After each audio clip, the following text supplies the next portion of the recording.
Good day everyone, my name is Kanapia Pachihana and I'm here to demonstrate to you the pulse taking. So the definition of pulse taking is a expansion of the arterial walls occurring with each verticular contraction. So the purpose of pulse taking is to provide clinical data regarding the heart's pumping action and the efficacy of peripheral artery blood flow.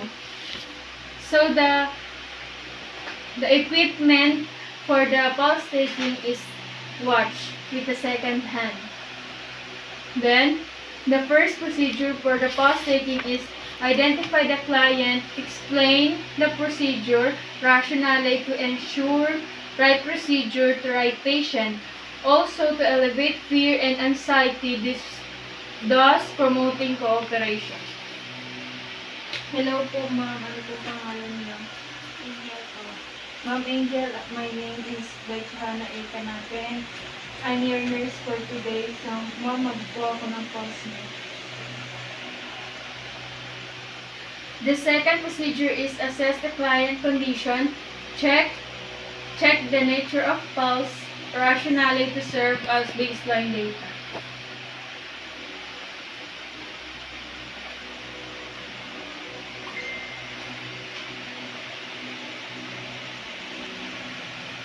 The third procedure is assemble equipment, rationale to save time and effort.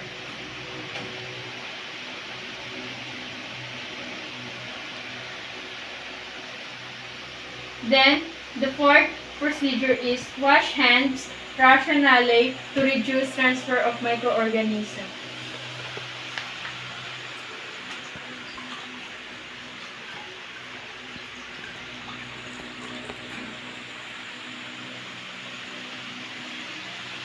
Next procedure is have the patient rest his arm alongside of his body with the wrist extended and have palm of hand have downward. Rationale, this position places the radial artery on the inner aspect of the patient wrist.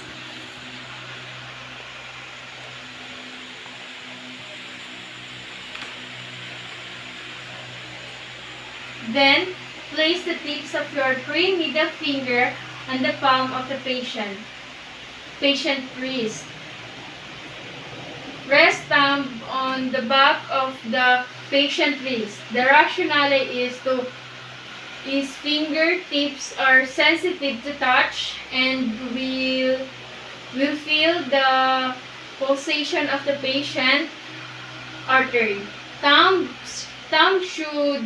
should not be used because it has pulse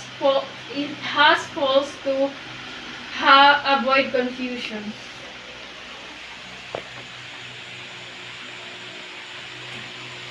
The next procedure is apply enough pressure so that you can feel the pulse, not too hard and not too light.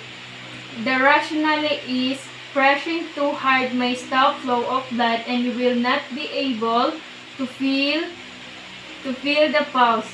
Too little pressure will be imperceptible.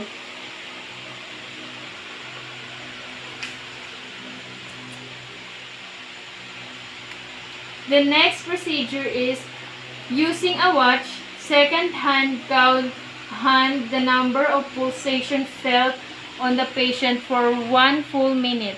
The rationale is enough time is necessary to detect irregularities and abnormalities.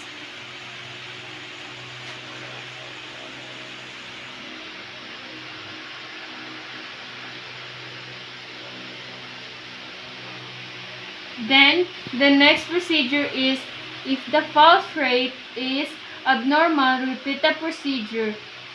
And the rationale is to determine accurately its rate, quality, and and rhythm.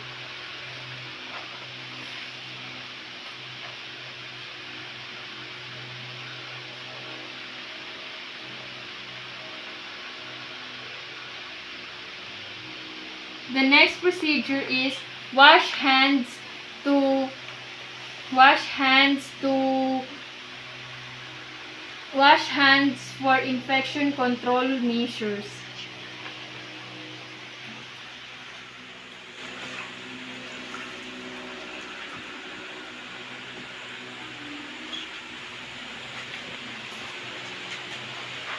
Then evaluate the nature of pulse.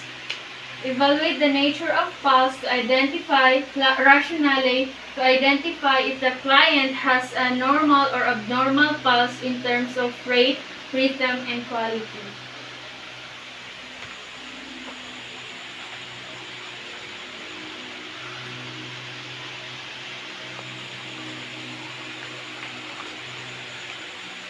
Then the last procedure is record the pulse rate, rhythm, and force immediately in a graphing sheet.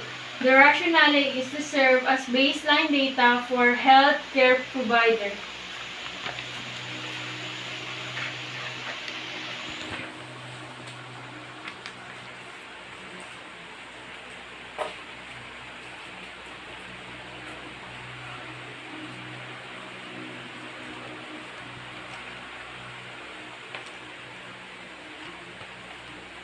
And that's all for the pulse taking.